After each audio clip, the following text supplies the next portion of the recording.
عزیزان بیننده و شنونده بخش خبرهای فارسی روشنلات تیوی، سلام بر شما. با ما باشید با خبرهای امروز شنبه 13 فروردین 98 خورشیدی. تخریب 76 منزل مسکونی در قربه. در جریان جاری شدن سیل اخیر در قربه تاکنون 76 خانه تخریب و 1 نفر نیز جان خود را از دست داده است. به اذعان امان اللهی فرماندار قربه بر اثر جاری شدن سیل و بارش برف جاده 31 روستا نیز در قربه مسدود شده است. همچنین برق 5 روستا به کلی قطع و 180 انبار علوفه به شدت آسیب دیده و 120 جای دام نیز در حال تخریب است.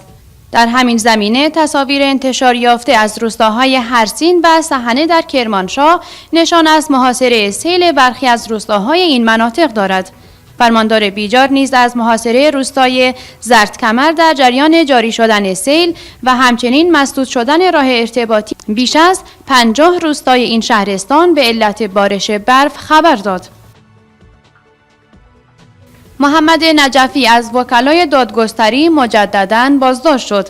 محمد نجفی وکیل دادگستری و فعال حقوق بشر که اخیراً از زندان عراق آزاد شده بود، دیروز دوشنبه برابر با 12 فروردین ماه سال جاری مجدداً از سوی نیروهای امنیتی بازداشت و روانه زندان مرکزی عراق شد.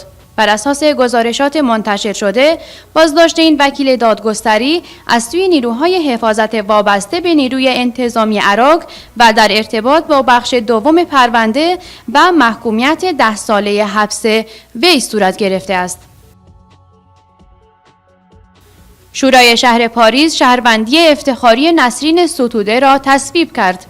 دیروز دوشنبه برابر با 12 فروردین ماه سال جاری، شورای شهر پاریس به اتفاق آرا شهروندی افتخاری نسرین ستوده، فعال حقوق بشری و حقوقدان زندانی در ایران را تصویب کرد.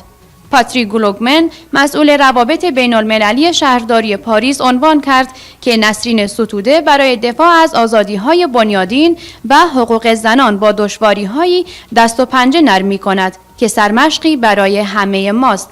به همین سبب شورای شهر پاریس ضمن حمایت و قدردانی از شجاعت نسرین ستوده خواستار آزادی بی قید و شرط وی است.